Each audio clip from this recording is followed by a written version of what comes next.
안녕하세요. 주린이 특공대 K입니다. 오늘은 원래 이 차트 공부를 이번 시간에 할까 했는데, 저번 이 차트 설정이나 뭐 여러 가지 뭐 검색식이나 이런 좀 자극적인 요소를 해보려고 했는데, 그래도 이제 기본적인 이제 공부를 조금 더 해야 될 것 같아요. 왜냐면 저번 시간에 기업 프로필에 대해서 우리 이야기 나누다가 제가 조금 시간이 길어지는 것 같아서 좀 끊었는데, 중요한 포인트를 좀 잘 안 짚고 넘어간 것 같아요. 그래도 이 프로필 보시다 보면은 다 중요하다고 했죠. 어떤 요소들이든 다 분명히 주가에 영향을 줄 수 있는 요소들인데, 그 중에서도 이제 좀 중요한 부분, 제가 좀 강조드리고 싶은 부분들이 있어서 마저 좀 추가적으로 오늘 더 이야기를 나눌게요.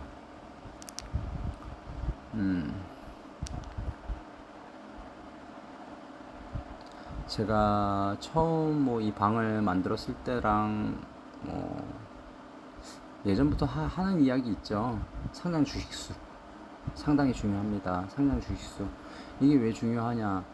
이제 기업이 커나가는 과정을 이걸 통해서 이제 우리는 지켜보는 거예요. 주식수를 얼마나 늘려가느냐. 늘리면 늘릴수록 좋은가? 아니요, 그렇진 않죠. 그렇죠?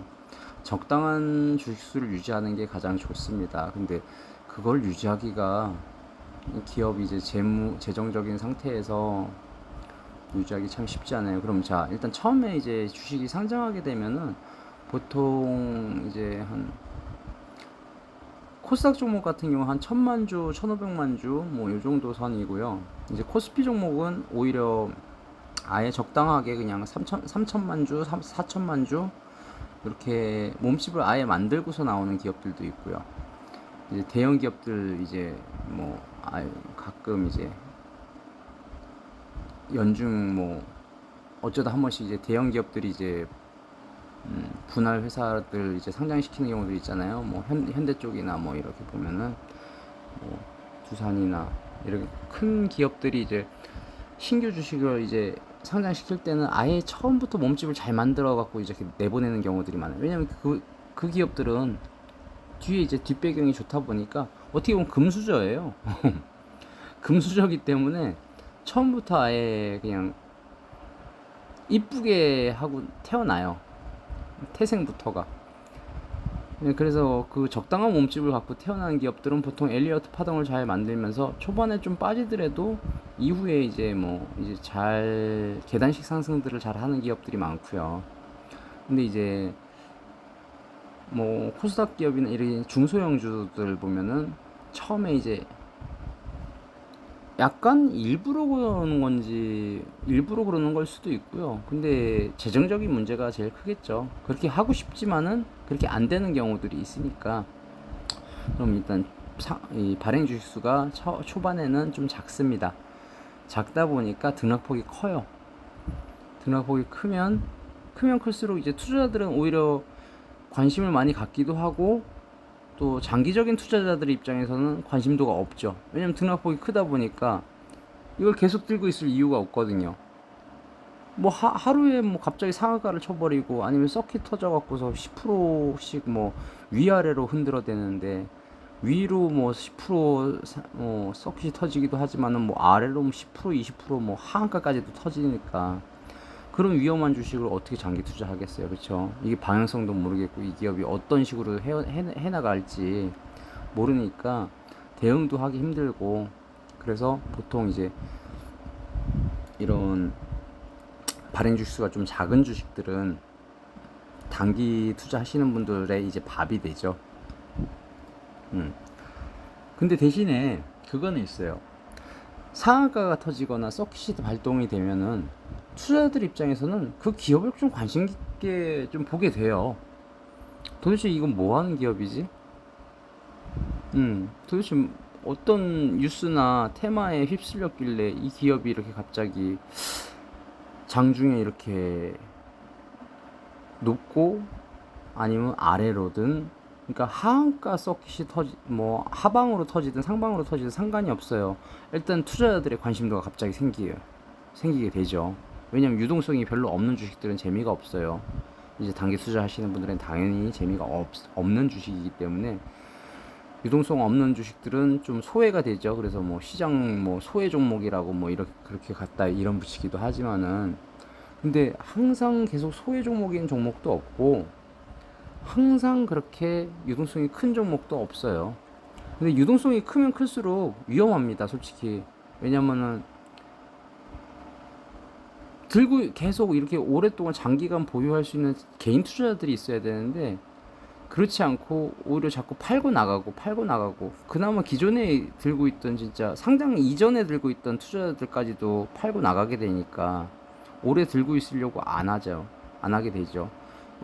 시세를 줬을 때 팔고, 아 밑에 내려오면 다시 줍지 뭐, 이런 식으로 대응을 하게 되니까 기업 주가가 장기적으로 이렇게 우상향을 못하는 경우들이 오히려 더 많아요. 그러니까 대신에 이제 그 정도쯤 되면은 이제 기업들이 뭔가 자꾸 주식 수를 증자를 하게 되죠. 전환사채를 발행하든 유상증자를 하든 그런 식으로 이제 투자금을 또 유치를 해서 조금 주식 발행수를 약간은 탄탄하게 만듭니다. 그게 이제 성장하는 과정이에요. 기본적인 과정. 그래서 이제 2,500만 주, 3,000만 주 정도 이제 몸집을 갖추게 되면은 그때부터 이제 조금은 차분해지면서 주가 이제 이동 방향이 좀 차분해지면서 위로든 아래로든 좀 방향을 잡게 되겠죠. 근데 이제 기업 내재 가치가 좀 있는 기술력을 갖춘 기업이라면, 산업 내에 뭔가 특별한 기술을 갖고 있고 독보적인 좀 기술을 갖고 있고 그런 기업이라면은 살아남겠죠. 차근차근. 초반에는 좀 이제 주식 발행 수가 좀 작다 보니까 등락폭이 커서 계속 이제 장기적인 투자자들이 견디지 못하고 떠나는 경우가 있지만은, 이제 어느 정도 이제 몸집을 갖추고 나면은 차분하게 이제 우상향하게 되거든요. 이제 그때가 제일 장기 투자하기 좋은 시기죠. 그러니까는 이 기업이 몸집을 갖추는 걸 우린 지켜봐 줘야 돼요. 그래서 상장 주식수가 뭐 전환사채를 발행하든 유상증자를 하든, 예, 안정적인 발행 주식수를 좀 유지했을 때 그때 차분하게 들어가도 늦지 않습니다. 그 전에는 이제 아무래도 기왕이면은 단기적인 면에서 투자하시는 게 좋겠죠. 왜냐면 나만 꾹 쥐고 있으면 뭐 할 거예요? 다른 사람들 다 팔고 도망가는데, 예? 시세 내줄 때 막 그냥 다 팔고 도망가는데, 갑자기 큰 시세가 나오더라도 그거 어차피 쏟아져 내려올 거예요. 왜냐하면 발행 주식수가 작기 때문에 흔들면서 결국엔 다 떠나가기 때문에, 그러면은 이렇게 뭔가 좀 연륜이 쌓인다 그러죠. 연륜이 쌓여갖고 발행 주수가 좀 늘고 기업이 좀 주가가 차분해졌을 때 이제 계단식 우상향을 할 때, 그때 이제 접근해도 늦지 않으니까 장기 투자는. 그래서 본인이 알고 있는 좀 좋은 기업이 있다면은 발행 주수가 어떻게 변하고 있는지 그런 것도 조금 확인해 보시는 게 좋을 것 같아요. 이제 투자에 진짜 관심 있는 분들은 그런 식으로 보시고, 그럼 발행 주수가 많으면 안 좋은가? 아니죠. 그럼 차라리 그 많아지기 전에 요때 이 성장 시기 때 사놓으시는 거예요. 그리고 많아지고 나면은 이제 주가 이동 방향이 좀 무거워지니까 그때부터 이제 좀 오히려 좀 차분하게 올라가겠죠. 어느 시세를 내줄 땐 더 크게 내주기도 하지만은 이제 연중에 이제 이동하는 그 상승폭은 좀 많이 적어져요. 아무래도 그러다 보니까 요렇게 성장 주식의 이제 형태를 갖추었을 때 2,500만 주, 3,000만 주 정도, 뭐 3, 4천만 주, 요 정도 이제 계단식 상승, 우리가 흔히 알고 있는 엘리엇 파동이 나올 수 있는 그런 형태의 몸집을 갖추고 있을 때, 그때 같이 투자를 하는 거죠. 그때 이제 천천히 하면 됩니다. 뭐 1,000만 주, 1,500만 주인데 이제 상장 초기에 그런 주식들은 등락폭이 크고 이제 장기 투자를 하려고 이제 담고 있는 분들이 많이 있진 않기 때문에 주가가 조금 잠잠해지고, 이 기업들이 발행 주수를 좀 늘릴 만한 그런 이슈들, 공시나 이제 나왔을 때 유심히 지켜보시고 그때 천천히 이제 담으셔도 늦지 않을 거예요. 이제 상장 주식수 요거 가장 중요해요. 이제 국내 기준으로 했을 때 한 3천만 주 정도 근처에 뭐 4천만 주가 되든 5천만 주가 되든 상관없습니다. 뭐 1,500만 주, 1,500만 주는 좀 적어요. 그러니까는 등록폭이 많이 커져요. 유동성이 적기 때문에 작은 금액에도 크게 휘둘리는 이제 그런 정도가 되니까 그 시총도 이제 보시면은 같이 그거랑 이제 액면가랑 시총이랑 같이 보시고 상장 주식수랑 이렇게 같이 대입을 좀 해봐야겠죠. 요런 부분들 중요하고, 그리고 BPS 값 요것도 중요한데 BPS 값을 좀 얘기하다 마른 것 같아서, 그럼 연중 시세를 줄 때 지금 5,000원이잖아요. 태경산업이라는 이 지주사가 이거 우량주인데도 불구하고 지금 이렇게 많이 떨어져 있잖아요. 배당을 좀 그래도 넉넉하게 주고 있어요. 한 5%대 주고 있잖아요. 그쵸? 5%대 주고 있으니까 주주들이 그렇게 막 심한 반발은 없을 거예요. 왜냐면 나중에 이제 계속 꾸준하게 성장을 해오고 있었으니까. 이 기업이 이제 뭐 꾸준하게 성장을 해오고 있었는지 차트를 한번 볼까요? 지금 일봉으로 봤을 때 조금 올랐네요. 주봉으로 봤을 때는 어우 막 그냥 계속 내리 쏟고 있어요. 그쵸? 월봉으로 봤을 때도 그냥 횡보 정도 하고 있네요. 하지만 이제 장기적인 이제 왜냐면 이제 시장에 상장한 지 꽤 오래된 기업이거든요. 그래도 98년도에도 있었으니까 뭐 그 전에 뭐 90년대 이제 상장된 주식인 것 같아요. 그러면 봤을 때 그래도 차트상 이렇게 월봉으로 이렇게 긴 장기적으로 봤을 때 차분하게 천천히 올라가고 있죠. 저때 400원대 안 샀더라도 만약에 한 2,000원? 2,000원대, 3,000원대, 4,000원 요때만 샀어도 그래도 한 2배 정도는 지금 벌었을 거예요. 그쵸? 한 10년, 20년 지금 시간이 지났는데 원금 대비 뭐 한 2배 정도 이렇게 시세를 주고 있는 기업이라면 나쁘지 않죠. 그쵸? 그리고 지금 뭐 요 근래 이제 차트상으로 봤을 때는 거의 보면 바닥권이니까 뭐 모르겠어요. 더 떨어져서 다시 2,000원까지 가려나? 그러기엔 좀 힘들 것 같아요. 이때 긴 갑자기 확 쏟아졌을 때도 2,000원대까지 내려가진 않았네요. 그러니까 한 요선은 지켜주고 있는 것 같아요. 이러면서 이제 차분하게 올라가고 있고, 이런 그러니까는 뭔가 계단식 상승을 할 수 있는 요건은 제가 이야기 드렸죠. 뭐라 그랬죠? 3천만 주. 이 기업은 아까 보셨는지 모르지만은 2,900만 주, 그쵸? 뭐 3천만 주나 2,900만 주나 하여튼 그 지금 몸집을 갖추고 있는 기업이에요. 그래서 차분하게 올라가겠다 이 얘기예요. 그래서 차트상 보면은 항상 움직일 때 약간 그런 엘리엇 파동을 잘 만들어주는 기업이고요.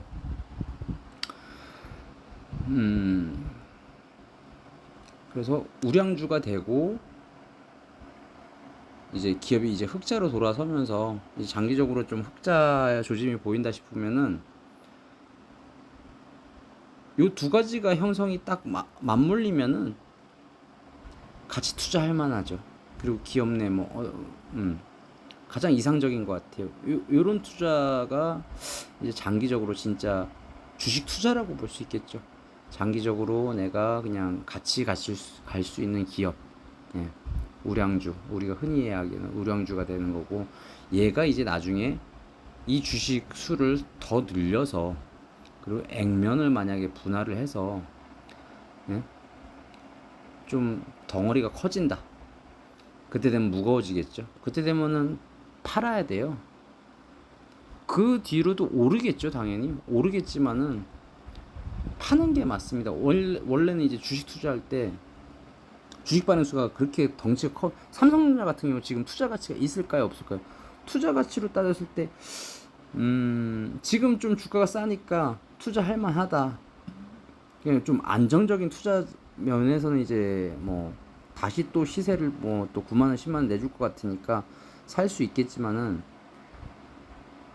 근데 이 주식 투자를 하면서 그게 이제 좀 애매한 것 같아요. 뭐 여러 가지 이제 투자하시는 방식들이 다 틀리니까. 근데 주식 투자하면서 그 뭐 한 10% 20% 먹으려고 투자하는 분들이 얼마나 있습니까? 그래도 한 100% 200% 먹으려고 이렇게, 예? 500% 1000% 한번 먹어보려고 이렇게 투자하시는 거 아니에요? 그렇죠? 그러면 기왕이면 성장 주식에 투자하면 좋은데, 그 성장 주식을 잘 찾을 때 이런 식으로 한번 대입을 해갖고 찾아보시면은 좀 도움이 되지 않을까 싶어서 이야기 드리는 거고요. 일단 상장 주식수 꼭 확인하시고, 그 BPS 값 확인하시고, 기업이 지금 순이익이 잘 나고 있는지, 좀 뭐 적자 기업이지 뭐 그거는 크게 개의치 않으셔도 돼요. 언제든 벌 수 있고 못 볼 수도 있는 거니까, 대신에 이 기업이 뭘 하고 있는지만 알고 있으면 되죠. 그렇죠? 산업 내에서 꼭 필수적인 그런 기술을 갖고 있는지, 그리고 지금 몸집이 어떤지, 그리고 원래 기존 이제 내재 가치가 얼마인지, 그 정도 보시면은 이제 투자하시는데 큰 어려움 없을 거예요. 물려도 겁낼 필요가 없죠. 믿고 갈 수 있죠. 단기 투자를 하다가도 언제든 물릴 수 있잖아요. 그럼 물려도 괜찮아, 이거 그냥 끝까지 들고 갈래, 이렇게 믿음이 있어야 되는데, 그런 믿음이 없으면은 손절밖에 답이 없잖아요. 반토막 나갖고 손절을 해버리면은 솔직히 진짜 헤어나오기 힘듭니다. 그러지 않고 그냥 버틸 수 있는 힘이 돼주는 건, 일단 내 스스로가 이제 기업에 대해서 이제 분석을 하고 믿고 같이 갈 수 있는 그런 어느 정도 기본적인 공부는 해야 될 것 같아요. 그래야지 이제 기업 투자하실 때 뭔가 믿고 큰 돈을 넣을 수도 있고, 그리고 좀 믿고 오래 들고 갈 수 있겠죠. 그런 부분 때문에 일단 기본적인 거 오늘 이렇게 프로필 이야기를 또 해드렸어요. 그럼 다트전자 공시를 보시고 이제 기업의 이제 가치를 보시고 어떤 사업을 하고 있는지, 산업 내에 어떤 위치에 있는지 그런 걸 좀 확인하시고, 그리고 기업 프로필을 보시면서 얘가 지금 그런 다트전자를 공시를 받지만은, 그런 제 아무리 좋은 기업이라도 이 상장 주식수와 BPS 값이 별로라면은 투자 가치에서 조금 조심하세요. 투자하실 때 아직은 성장 중이구나, 그러니까 많이 흔들어 댈 거란 말이에요. 흔들면서 위로 가느냐? 보통 위로 가지 못해요. 단기 투자자들이 들어있는데 어떻게 위로 갑니까? 단기적으로는 갑자기 위로 갈 수 있겠죠. 분명히 100%또 차익 물량들이 나오면서 막 갑자기 미친 듯이 쏟아지는 경우들이 생길 거예요. 그때 천천히 주셔도 나쁘지 않고요. 그때쯤 되면은 기업이 분명히 상장 주식수를 조절을 할 거예요. 뭔가 증자를 하든, 뭔가 우량주였다면 무상증자를 하겠죠. 뭐 그렇게 무상증자를 하든, 아니면 조금 약간 적자를 보고 있었다면 유상증자를 하거나 전환사채를 쓰거나, 그런 식으로 하면서 본인들의 주식 발행수를 조절을 할 겁니다. 그러니까 우리는 그런 걸 보면서 기업이 나갈 방향, 지금 그런 거를 우리가 체크할 수 있어요. 이제 기본적인 내용, 기본적 분석에 대해서는 이 정도만 조금 아셔도 어렵지 않으실 거예요. 그러니까 다트전자 공식 꼭 확인하시고, 기업 일단 투자하시기, 단기 투자가 됐어도 꼭 확인 한번 해보시고, 요것도 확인해 보시고. 그 시간 얼마나 걸릴까요? 자주 하시다 보면 5분 10분이면 두 가지 다 모두 끝냅니다. 5분봉 10분봉 그거 한번 참고 단기 투자 하시는 거 어렵지 않잖아요. 그렇죠?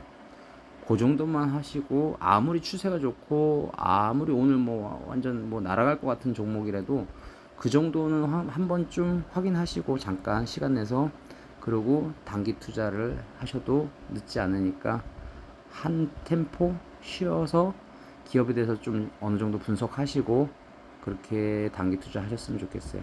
장기 투자 하시는 분들도 마찬가지겠죠, 당연히. 예. 이 정도 이야기 드리면 될 것 같아요. 다음 시간에 이제 기다리던 차트 수업하고 검색식 수업 이어갈게요. 이야기 들어주셔서 감사합니다. 여기서 마무리 짓겠습니다.